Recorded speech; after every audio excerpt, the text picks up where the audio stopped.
देखिए दोस्तों, आज का अपना क्वेश्चन है दो गोलों के पृष्ठीय क्षेत्रफलों का अनुपात हमें दिया हुआ है। आयतनों का अनुपात ज्ञात करना है। तो पृष्ठीय क्षेत्रफलों का अनुपात दिया है तो पृष्ठीय क्षेत्रफल का सूत्र क्या होगा? 4 पाई r1 का स्क्वायर बटे में 4 पाई r2 का स्क्वायर। क्योंकि दो गोले हैं तो त्रिज्या अलग अलग होगी। इनका अनुपात कितना है बच्चों? 4:9। अनुपात का मतलब होता है बटे में। 4 पाई से 4 पाई कट जाएगा। r1 बटे में r2 का क्या आया? स्क्वायर आया।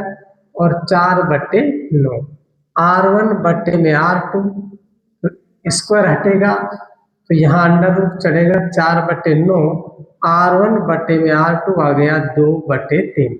r1 का मान 2, r2 का मान 3, यानी r1 कितना आया? 2, r2 अपन को मिल गया 3। हमें निकालना है आयतनों का अनुपात। तो गोले का आयतन होता है 4/3 पाई r1 का क्यूब बटे में 4/3 पाई r2 का क्यूब। 4/3 पाई से 4/3 पाई कट जाएगा।